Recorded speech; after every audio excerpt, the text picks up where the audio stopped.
अक्षय, कोई फाउंडर अपने नंबर भूल जाए तो क्या बोलोगे?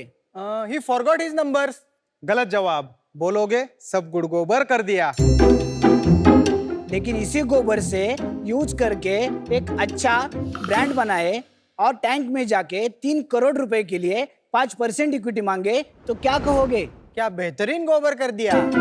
सही जवाब, तालियां। वाह वाह, वेरी गुड वेरी गुड। हाय शार्क्स, मेरा नाम है मयूर चांदगुड़े।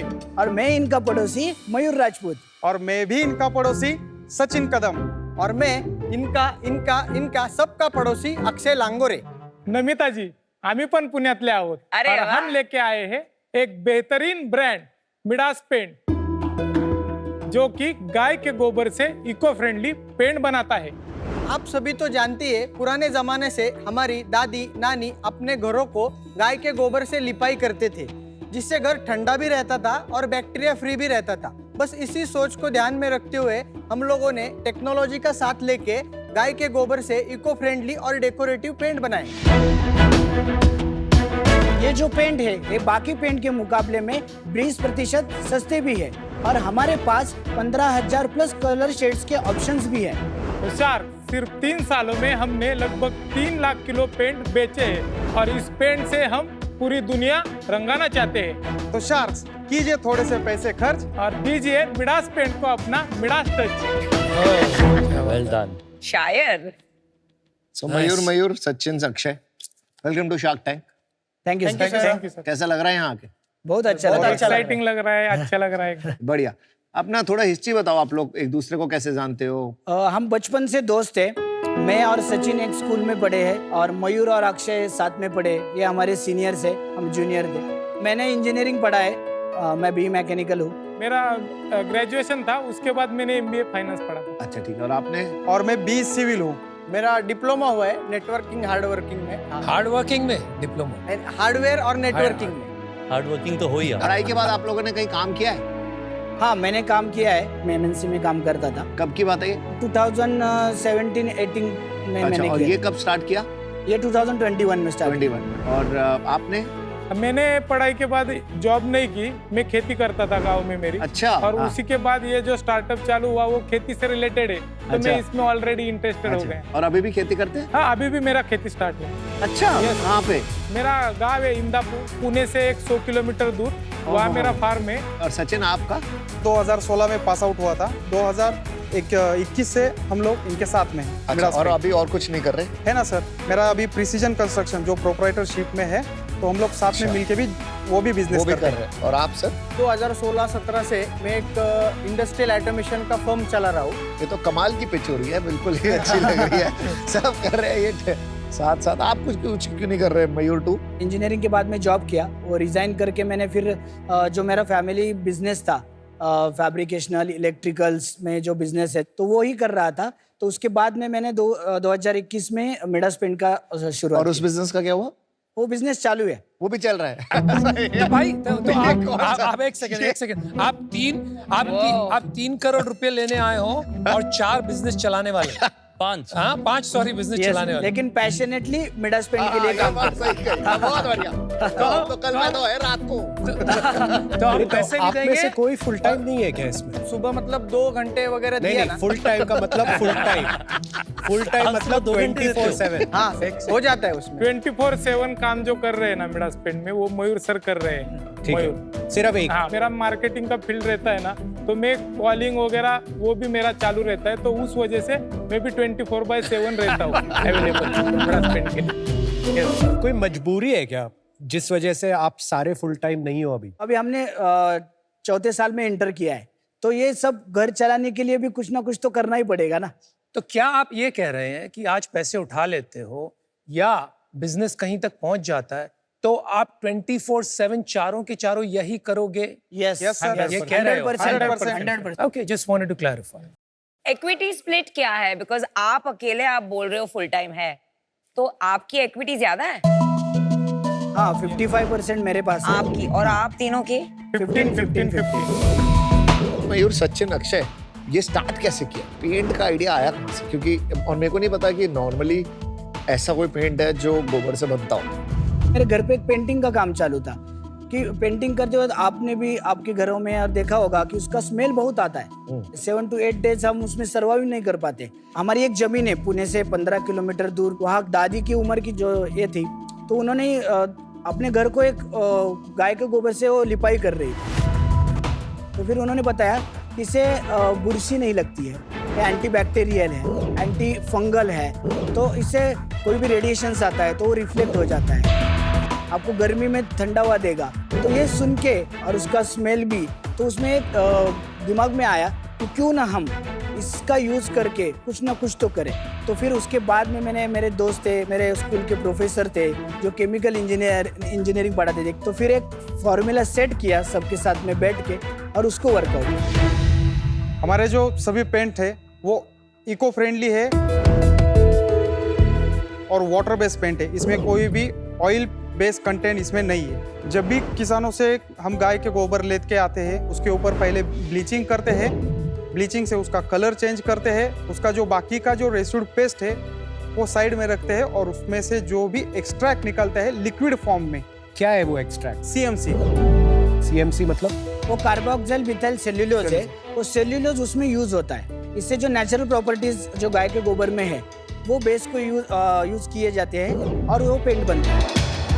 पैटेंट वगैरह कुछ है कि नहीं है? पेटेंट अप्लाइड किया है। अप्लाइड किया हुआ? हाँ, yes। आप कलर्ड ही ट्रांसपोर्ट करते हैं अलग नहीं अलग? नहीं, हम 15,000 प्लस शेड्स बनाते हैं। उसमें हमने खुद का कैलिब्रेशन करके हमारे बेसिस बनाए हैं। कुछ भी कलर का आपने बोल दिया, एग्जांपल है 7065 मॉर्निंग ग्लोरी है, हमारे सॉफ्टवेयर में वो नंबर जाता है और वो टिंट होता है। हमारे डीलर डिस्ट्रीब्यूटर जो नेटवर्क है उनको वो सॉफ्टवेयर और वो मशीन उनको दिया जाता है। ये जो डिस्ट्रीब्यूटर्स खुद बनाएंगे उसमें थोड़ा उन्होंने प्रोसेस यहाँ वहाँ किया तो कलर में वेरिएशंस ये सब नहीं आएगा जिससे स्केलिंग में इशू आएगी आपको? I am just trying to understand the industry. ये कॉमन नहीं है ना जो आप कर रहे हैं? हर एक पेंट इंडस्ट्री में ऐसा मशीन रहते हैं, उनके डी ड्राइव रहते हैं। डिस्ट्रीब्यूटर के पास मशीन रहता है, वो लोग पेंट बनाते हैं। 100% वो रहते हैं। सारे पेंट कंपनी, सारे paint didn't know company that. का यही करना क्यों पड़ेगा। ऐसा white बोल रहा है? they only transport, they manufacture white in the factory and transport white everywhere. Asian paint भी वही करता है। सब यही करते हैं। अच्छा एक बात बताइए, पेंट इंडस्ट्री जो इंडिया में है कितनी बड़ी है? ये 8 लाख करोड़ की इंडस्ट्रीज, 70% जो है हाँ। वो डेकोरेटिव्स है हाँ। और 30% जो है वो इंडस्ट्रियल है। अंदाजा डेकोरेटिव पेंट 6 लाख करोड़ है। हाँ। उसमें से आधा तो अनऑर्गेनाइज्ड होगा मेरे हिसाब से। 30% अनऑर्गेनाइज्ड। 30% और बाकी Yes. जो बचा हाँ। उसमें से 50% तो एशियन पेंट्स होगा। हाँ, तो ऐसे इंडस्ट्री में जहां एक प्लेयर है जिसका इतना बड़ा मार्केट शेयर है, तो बिसाइड्स फैक्ट कि ये इको फ्रेंडली पेंट है, और ऐसी क्या बात थी जिसने आपको कहा कि चलो घुस पड़ते हैं? उस टाइम में मैंने सोचा नहीं कि ये आगे जाके क्या होगा, इसके बाद क्या होगा। मैंने सोचा कि मुझे कुछ तो लोगों को अलग देना है। गुड, माइंडसेट चेंज करने में टाइम लगेगा, ये तो श्योर है, बिल्कुल। लेकिन हम कुछ तो लोगों अल्टरनेटिव्स दे रहे हैं ना। आज इतने पेंट्स जो मार्केट में बेच रहे हैं, तभी भी मिडास पेंट के पेंट्स लोग ले ही रहे हैं ना। हाँ, मेरे को यही पूछना था कि कंज्यूमर को कैसे कन्विंस करते हो कि भाई ये वाला पेंट ले? ये ब्रांड अवेयर करने के लिए हमने सबसे सस्ता मार्केटिंग का जो मीडिया है वो चुना, वो है इंस्टाग्राम या फेसबुक। अच्छी बात क्या है। क्या उसके बात? वजह से हमें लीड्स जनरेट हुई। लीड जनरेट होने के बाद लोग हमें कॉल करने लगे। लोग डरते हैं, अगर 5-6 साल में एक ही बार पेंट करना है तो इनका क्यों ले। तो हमने उनको अच्छी तरह से कॉन्सेप्ट समझाया। एनवायरमेंट पे काम कर रहे हैं हम, सस्टेनेबिलिटी पे काम कर रहे हैं, जो कि एक जरूरत है। जब उन्होंने उनसे सैंपल लिए, घर को पेंट करवाए, तो एक बार उनको फील आया ना, तो एक नेटवर्क ऑटोमेटिकली काम करता है आपके नीचे। तो आपको सिर्फ लोगों के पास जाना पड़ता है, आपको एक ब्रांड अवेयर करना पड़ता है कि ऐसा भी कुछ तो है, काम करना है, उस और पर आप फोकस और आप करना खेती करते हो? है। Yes yes. तो ये सब फंडे जो आपने बताए ना, रिफरल मार्केटिंग, डिजिटल मार्केटिंग, ये सब लोग इतना जार्गन में यूज करते हैं, लेकिन आपने इतनी सिंप्लिसिटी से बताया। जो बेसिक फाउंडेशनल प्रिंसिपल्स है धंधा करने के, वो आपको जमीन से लग के समझ में आ गए। कोई बड़ा ऊंची उड़ान नहीं बढ़नी। बहुत अच्छी बात। आपके पास शेड कार्ड है? हाँ, शेड कार्ड है। शेड कार्ड दिखा दो। उघडून द्या, मला स्मेल करायचंय। हो हो। स्मेल कर, है क्या स्मेल? स्मेल तो है लेकिन इतना स्ट्रांग नहीं। ओके, ठीक है। हाँ, बहुत माइल्ड है, मतलब if you seen other paints, normally अगर यही पेंट इतना ही एरिया पे नॉर्मल किसी और पेंट कंपनी का करा होता तो आप कह रहे हो ज्यादा स्मेल आती है। यहीं पे अगर ऑयल बेस्ड पेंट का कोई भी एक डब्बा ऐसा 5 मिनट भी खोल के रखेंगे यहाँ पे, तो भी आपको उसका स्मेल आ जाएगा। ठीक है। अरे लेकिन 4-5 दिन के बाद तो स्मेल चला जाता है ना अमन, तो 5 क्या दिन- प्रॉब्लम है? हमारे लिए ये 4-5 दिन का प्रॉब्लम है, लेकिन जो पेंटर दादा उसकी घर के लिए जो कमाई के लिए जो रोज काम करता है उनके लिए भी थोड़ा सा और हमने ये सोचा बच्चों है। का सोचो ना, बच्चे तो और चाट बच्चा चाट घर में जो लेते हैं बच्चे हैं दीवार। ना, हाँ, घर में जो तो बच्चे, चाट और इसमें लेते हैं। गैसेस रिएक्शंस भी होते बिल्कुल हैं। सही बात है। जब देते हैं तो ये 7 से 8 दिन अपने घर में रहता है, उसके बाद में ये बाहर चला जाता है। बाहर का जो एनवायरनमेंट है वो भी पोल्यूटेड होता है। तो ये मेजर ब्रांड्स जो हैं ये सारे ऑयल पेंट ही बनाते हैं, नहीं, वाटर बेस भी बनाते हैं। वाटर बेस बनाते हैं ना? Water based लेकिन भी साथ में ये इको फ्रेंडली भी बनाते हैं कि नहीं बनाता कोई? नहीं नहीं, कोई भी Oil नहीं base बनाता में है। कोई इको फ्रेंडली नहीं बनाते। और बाहर क्या चल रहा है? अमेरिका, यूरोप में आजकल इको फ्रेंडली पेंट चल रहा है, इको फ्रेंडली पेंट चल रहा है सर। तो यहाँ भी ये वो कॉपी कर ही लेंगे इवेंचुअली। अभी मान के चलो किसी ब्रांड कंपनी ने बोला कि ये इको फ्रेंडली पेंट हमने लाया है नया करके, तो ऐसा हो जाएगा ऑटोमेटिकली कि उनके पहले जो प्रोडक्ट थे वो हानिकारक थे, उसका उनके ऊपर रिवर्स इम्पैक्ट भी आ सकता है। वो तो ये नया आइस ब्रांड और आप EV वाला कब है। से हानिकारक बताते हैं, ठीक है? ऐसे कोई स्टडीज या डेटा है जहां एस्टैब्लिश हुआ है कि रियली हेल्थ प्रॉब्लम्स होते हैं? यस, उसका डेटा भी है। क्या है डेटा, बताइए। जब ये पेंटर्स लोग पेंटिंग करते हैं, नहीं, एक मिनट, देखो 2 प्रॉब्लम्स है। हाँ। एक जो पेंट कर रहे हैं, आई एग्री, मैं आपके एंड कंज्यूमर की बात कर रही हूँ, ठीक है, जो घर में रह रहे हैं। डेटा अवेलेबल है, क्या लेकिन एक्चुअली उसके नंबर्स हमारे पास नहीं है अभी। ऐसे कैसे आप 3 करोड़ मांगने आ गए? डेटा तो होना चाहिए ना, why is it less harmful? हमारे जो पेंट है वो इसमें वीओसी कंटेंट जो है वो निग्लिजिबल है। VOC means volatile organic compound. लेकिन वही तो इंग्रेडिएंट है जो कार्सिनोजेनिक है और जो डैमेज करता है लोगों को। जहाँ तक पेंट इंडस्ट्री में बेंचमार्क है कि वो 5% तक आना चाहिए, वही हमारे में 1% से भी कम है। बाकी पेंट कंपनीज जो हैं उनका भी 5% के नीचे ही होगा, बिकॉज सब कंप्लायंट होना चाहेंगे, तो सबका 5% के अंडर होगा। आप ये बोल रहे हो कि मेरा बहुत ज्यादा कम, is that the only difference? Yes sir. इसका मतलब ये है कि आपका डिफरेंशिएशन चला गया, क्योंकि कस्टमर को पता है कि 5% से under is okay for me, तो देन वेदर इट इज 1% और 2% आई डोंट केयर। अच्छा, आपका प्रूफ पॉइंट तो आपके बिजनेस से पता चलेगा कि आपकी डिफरेंशिएशन है कि नहीं। थोड़ा आपके बिजनेस के बारे में बता दीजिए, क्या रेवेन्यू है, क्या स्केल है बिजनेस का? अभी 2021 में हमने स्टार्ट किया था, तो उसमें हमारा रेवेन्यू था 15 लाख रुपए। 21-22 में, 22-23 में हमने 45 लाख तक उसका रेवेन्यू हो गया।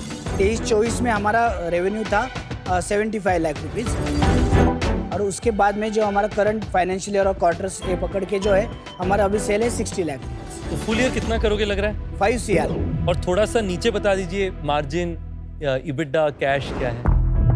हाँ, इसका यूनिट इकोनॉमिक्स ऐसा है, एवरेजली पर प्राइस उसका पकड़ा जाए तो 225 रुपीज़ पर लीटर हम है। तो उसके बाद में हम जो डीलर्स और डिस्ट्रीब्यूटर्स नेटवर्क्स को देते हैं वो 112.5 में जाता है। तो बनाने में खर्चा आता है 38 रुपीज़।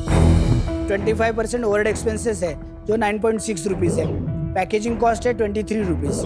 जो हमारा एबिटा आता है वो है 41 रुपीज़, और हमारा जो मार्जिन है वो 25 से 30 रुपीज़ तक आता है। 41 रुपीज कॉन्ट्रीब्यूशन मार्जिन वाला। 21? अर्निंग बिफोर इनकम टैक्स जो है वो 41 रुपीज़ आता है। नहीं, 41? इसमें आपने पीपल कॉस्ट हटा ली, अपनी टीम की कॉस्ट। हाँ, यस यस, 41 नहीं, 31 बचता है ना? 41। 41 एंड में बचता है। हाँ, 41 आपका end। 40% मार्जिन है।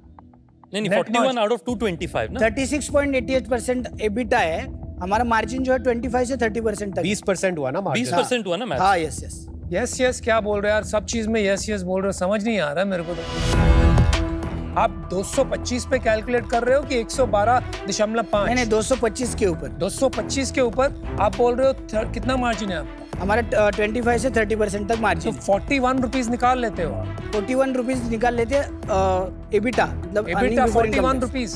हाँ हाँ। तो पिछले साल आपने लगभग गिव और टेक 15 लाख रुपए हाँ बनाए। मतलब 15-20 लाख रुपए निकाल लिया बिजनेस, और इसमें आप लोग का तनख्वाह भी इंक्लूडेड नहीं है। आपने बताया था कि आप लोग अपना तनख्वाह खुद ही से चला रहे हैं। Yes yes. तो आप ये बताइए, 15 लाख तो ऑलरेडी आप कमा रहे हो, और इस साल आप बोल रहे हो 5 करोड़ करोगे, और आपका मार्जिन बना रहेगा?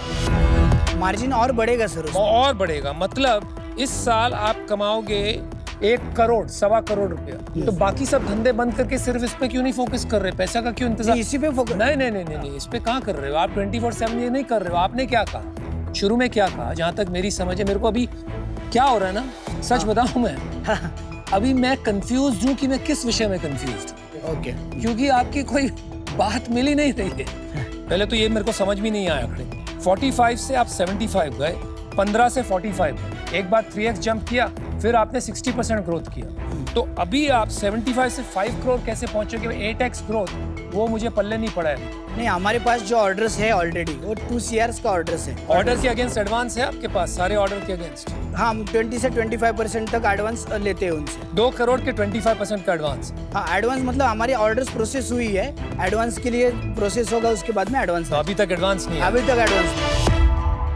दोस्त यार, आपका मेरे को सबसे बेस्ट पार्ट लगा आपका जो ये लोगो है ना, बहुत इंटरेस्टिंग और इंट्रीगिंग है, क्योंकि ये पेंट के साथ समझ में आ रहा है कुछ नेचुरल भी है because of the cow. Simple thinking है जो आप बता रहे थे, सॉरी मयूर जी, Yes. जिस तरह से मार्केटिंग के बारे में बोल रहे थे, रियली अप्रिशिएट इट। लेकिन उसके अलावा मेरे को और कुछ समझ नहीं आ रहा। आपने कैसे वैल्यूएशन का नंबर निकाला? आप किस कारण 3 करोड़ रुपया उठाने आ गए विदाउट एक्चुअली प्रूविंग? आपने 75 लाख का बिजनेस किया यार। जो आप 5 करोड़ की बात कर रहे हो ना, वो होने वाला है। उसका पैसा कौन देगा आपको आज की तारीख में? मुझे कोई ऐसी बात नहीं लगी that justifies the valuation, justifies your asks और justifies your product। मैं आउट होना चाहता हूँ, but I wish you the best। I hope आप गोबर के गब्बर बनो, but not with me। Distribution जो प्ले है, जहाँ वाइट लिक्विड जाता है, उन्हें कार्ड लेके वो एग्जैक्ट टिंट बनाना है, तो आपके प्रोडक्ट में ये नेटवर्क बनने, it's not that easy crack करने डिस्ट्रीब्यूशन। कस्टमर के साइड से भी मुझे वो विश्वास नहीं आ रहा है, डिस्ट्रीब्यूशन के साइड से भी वो एक फीलिंग नहीं हो रहा है कि आप क्रैक कर पाएंगे अगेंस्ट द बिग गाइज। तो स्केलिंग का एक बहुत बड़ा क्वेश्चन मार्क आ रहा है। तो I like you guys, Pune से हैं आप, बट यू नो वो बिकॉज वो एक विश्वास नहीं आ रहा है, I am out today, but prove me wrong. जो CMC का जो डिफरेंशिएशन है वो मुझे सस्टेनेबल नहीं लग रहा है। मुझे लगता है ये कंपनियां, जो बड़ी कंपनियां हैं, बहुत चतुर होती हैं। ये कैसे ना कैसे ढूंढ लेती है रास्ता वही एंड प्रोडक्ट क्रिएट करने में। तो आपको एक थोड़ी इनोवेशन की फैक्ट्री बनानी पड़ेगी कि सिर्फ एक CMC वाला प्रोडक्ट बना के हम एंड तक नहीं पहुंचेंगे। तो अभी मुझे लगता है कि बहुत सारे फंडामेंटल क्वेश्चंस के आंसर्स अभी रह गए। इस रीजन के लिए आपके बिजनेस में मुझे एक फंडामेंटल चैलेंज ये रहा, मैं आपको बताता हूँ। मैं जब भी किसी चीज पे लगता था कि ये तो बन गया, क्योंकि मैं मोटा मोटा डील बना के भी रखा था कि मैं आप लोग को ऑफर देना चाहता था, पर मेरे को ना क्या इशू रहा कि 2-3 जगहों में मेरे को आपने बात बदल दी 2 बार। और हो सकता है कि शायद आप थोड़ा नर्वस भी हैं यहाँ पे आकर के, तो इसलिए हो गया होगा। आपने बताया कि 2 करोड़ के एडवांस में 25% मिलता है, फिर आपने बताया कि अभी एडवांस प्रोसेसिंग होने ही वाला है, फिर आपने बताया आपका मार्जिन 25 से 30% है, फिर आपने थोड़ी देर बाद नंबर जो 41 रुपया बताया वो तो 20% निकलता है। उस कारण से मैं आउट होना चाहूँगा। आपकी टीम में एक कमी है, जिस बंदे को बिजनेस समझ आता है। इनको जैसे प्रोडक्ट समझ आता है, मयूर 2 आपको, ठीक है, आप बिजनेस बना लेते हो, ठीक है, ये मार्केटिंग कर लेंगे, ब्रांडिंग सीख जाएंगे, ऐसा मतलब, या फिर एक एजेंसी रख सकते हैं, वो सिखा देगा। एक बंदा आपको चाहिए जो बंदा आपको धंधा समझाए कि धंधा किस कैसे होता है, असूल। मैं कहता हूँ एक CA रख लो, ठीक है, या CA को वो नौकरी मांग रहे हैं। नमिता फ्री आज IPO में। सुनो, तो आप एक CA रखो या किसी एक बंदे को रखो जो आपको सिखा सके एक तो एथिकल बिजनेस कैसे करना है, ठीक है, और बिजनेस के नंबर्स पे होल्डर करना जरूरी है। बिजनेस का, अपने बिजनेस के मजबूत खिलाड़ी बनना जरूरी है कि अपने नंबर्स तो पता हो कि क्या हो रहा है, कहाँ जा रहे हो, वैल्यूएशन क्या मांगनी है। आपकी पूरी पिच बहुत अच्छी गई है, आपका प्रोडक्ट भी अच्छा निकल के आया है। आई differ with Anupam and Kunal here. अगर आपका 1% है, उनका 5% है, तो 1 is still better than 5। तो मेरे को लगता है कि आपका प्रोडक्ट में दम है, आपकी मार्केटिंग में दम है, आपकी खाली पिच वहीं खराब हुई है कि आपको नंबर्स पे होल्ड किया। मांगने के और धंधा करने के दोनों के नंबर सब इधर उधर है, वहीं एक सीए अच्छा काम आएगा मेरे को लगता है। तो अनफॉर्चुनेटली मैं अभी आउट हूँ। All the Thank best. you. Thank you. Thank you.